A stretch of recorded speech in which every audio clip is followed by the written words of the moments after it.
Ever since the Revolution, when muskets were the steady companions of Continental Army riflemen, efforts have been made by the United States government to continuously improve the performance of military firearms. In 1777, the first official muskets were built in Springfield, Massachusetts. Only accurate to about 50 yards, their limited range challenged weapon makers to develop a firearm that could be more accurate at much greater ranges. In 1841, a rifled musket, popularly known as the Mississippi rifle, became the first percussion-designed firearm. That breakthrough led 10 years later to a weapon that could hit a target out to 300 yards, the mini-ball rifle, which was made famous during the Civil War. The breech-loading metallic cartridge rifle that became known as the 45-70 was adopted in 1873 and became the official issue of American soldiers during the Indian Wars. Adopted just in time for the Spanish-American War of 1898 was a bolt-action, magazine-fed weapon made by Krag Jorgensen. Unfortunately, soldiers armed with the new Krags found that they were being outranged and outshot by the German-developed Mauser. In 1904, a modified German Mauser, chambered with a new 30 caliber rimless cartridge, was issued, but proved little better than the Krag. It wasn't until 1906 when a new bullet based on the pointed Spitzer was developed, resulting in the World War I Springfield rifle. The M1 Garand rifle, first introduced in 1936, replaced the Springfield. Featuring a gas-operated rotating bolt, the 30 caliber firearm was a steady performer during both World War II and Korea. Replacing the M1 in 1957 was the lighter M14, a 7.62 millimeter rifle with a detachable 20-round magazine, which could fire both single shots and automatically. 20 years later, a 5.56 millimeter rifle, the M16, with an effective range of 460 meters, replaced the M14 and became the soldier's best friend in Vietnam. It fired the lighter ammunition much faster.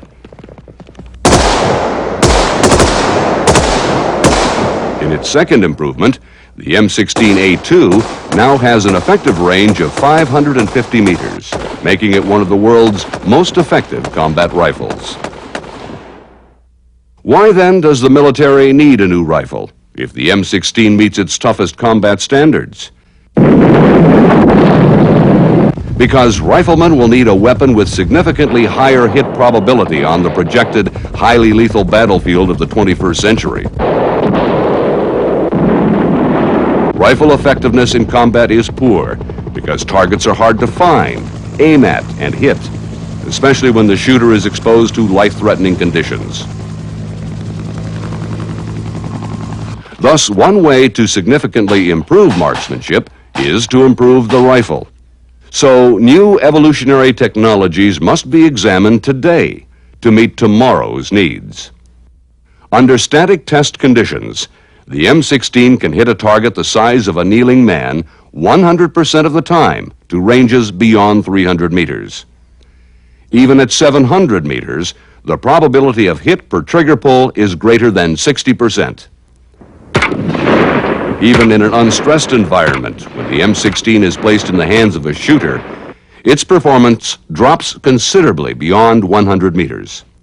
In the Army's standard record fire course, the probability of hitting targets at 300 meters is less than 70%.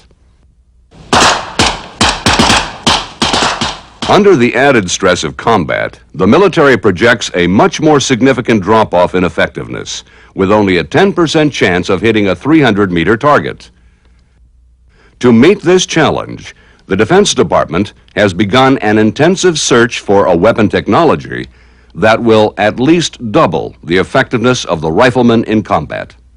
The Army, acting as the lead agency in the Defense Department's Joint Service Small Arms Program, has contracted with 4 of the world's leading weapon designers to explore new technologies. One way to increase hit probability is to fire more than one projectile per trigger pull. If the dispersion of these projectiles can be controlled to compensate for aiming error, the probability of at least one hit will be significantly increased. All four advanced combat rifle concepts incorporate multiple launch systems.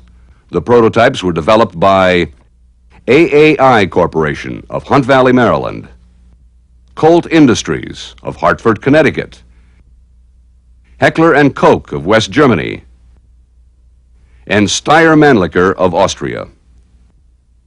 AAI's prototype fires 3 distinct rounds in a high-rate salvo burst. The 3 rounds, fired at a rate of 1,800 rounds per minute, are perceived by the shooter as 1 round.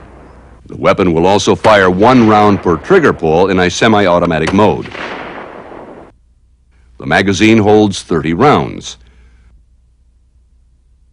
The long profile of the weapon aids the shooter in the quick or point-fire situation. The iron sights can be replaced with an optic sight for longer range engagements. The AAI weapon fires a 10.2 grain steel dart called a flechette. These thin stabilized projectiles are fired at a muzzle velocity of 4,600 feet per second. The projectile's low drag and high velocity produce an extremely flat trajectory. The flechette's low muzzle impulse permits greater control of the salvo burst. Flechettes have proven to be effective against hard targets and body armor, and have shown to deform and bend in soft targets, making them as lethal as bullets. The Colt weapon has evolved from the M16A2 design. It incorporates a muzzle brake compensator to reduce and control muzzle climb, and an oil spring buffer to reduce perceived recoil from moving parts. Human engineering designs have resulted in a weapon with a sight rib for point fire and an adjustable buttstock to better fit the shooter. Like the M16, the magazine capacity is 30 rounds. This weapon can also be fitted with either iron or optic sights. The 5.56 millimeter duplex ammunition contains 2 bullets in the same cartridge case. For each round fired, 2 bullets travel to the target. The first bullet travels to the aim point, while the second is offset in a controlled pattern. In addition to the duplex ammunition, the Colt weapon can also fire the current M16 Nato standard round. The round would be used primarily for long-range engagements. The Heckler and Koch prototype, like the AAI, fires a 3-round salvo burst. From there, the similarities end. H&K's bullpup design, so described because its working mechanism is housed in the stock, fires caseless ammunition. By eliminating the extraction cycle, it can fire a salvo burst at a rate of 2,100 rounds per minute. The weapon also fires single shot or fully automatic at 400 rounds per minute. The mechanism consists of a rotating chamber and a recoiling system that delays the recoil until after the 3rd bullet has left the muzzle. The single-row magazine located on top of the weapon holds 45 rounds. The sighting system consists of a dual-power integral optic sight. Its caseless ammunition weighs half as much as the M16's and is 40% smaller, a significant benefit to the rifleman. The round consists of 1 solid block of high ignition temperature propellant with a bullet inside. H&K's weapon and ammunition, with the exception of the optic sight, is identical to the G11 rifle being tested by the German government. The Steyr weapon, also a bullpup configuration, is the simplest design of all the prototypes. Its cylindrical plastic-cased flechette ammunition is fed in a straight line from the magazine into the chamber, which rises to the firing position. The weapon fires single shot, or a 3-round burst, at a rate of 1,200 rounds per minute. The current magazine capacity of the weapon is 24 rounds. The Steyr weapon can be configured with iron or dual-power optic sights.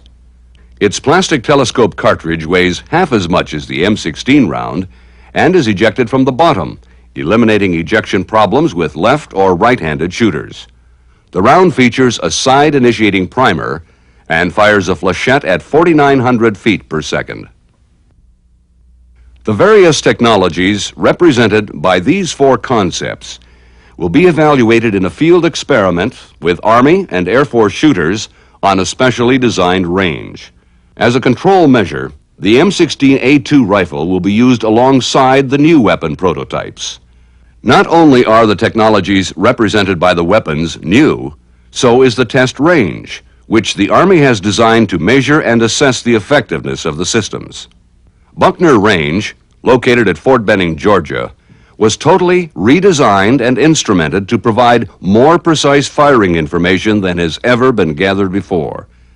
Run by a specially designed computer system, its two firing lanes, which can be run independently, can present pop-up and moving targets from ranges of 25 meters to 600 meters. The location and behavior of targets have been designed to replicate the large aiming errors experienced in combat.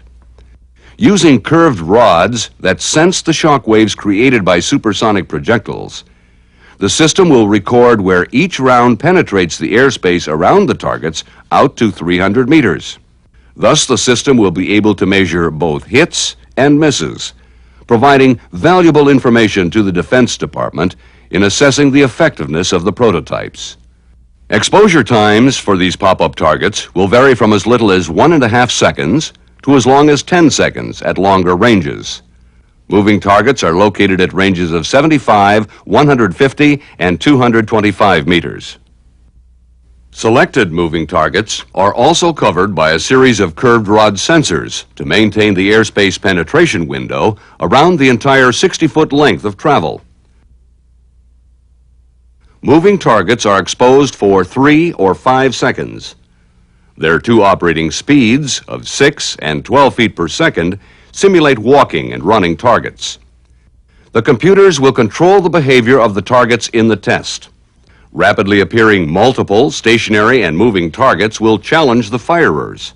The system will track every event: when the target is raised, when the round leaves the muzzle, and the time and location of the projectile when it passes through the target area. As the shooter fires, the round penetrates the target or the airspace around it. One computer accurately records where each round goes. A second computer controls the target presentation and data collection and tracks the operational status of each target. This computer also keeps a running total of hits and misses. The operator can rerun, pause, or override target presentations if necessary. Several other features of this system include simulated return fire, which can be triggered if an exposed target is not engaged within a specified amount of time, audible hit indicators, and monitors to record the heart rate of the shooters. To further stress the shooter, the Army and Air Force participants will exercise just before firing and will have the added pressure of team competition. But the primary stress comes from the range itself. Firers won't know which targets will appear, how many will appear at one time, how long they will be exposed, or whether the target will be moving, and if so, how fast. Additional stress will be caused by the wide target area. The results of these tests, scheduled through the end of 1990, will be assessed by the Armed Services' future needs. If these technologies get the go-ahead, U.S. servicemen could have a new combat rifle in their hands by 1996.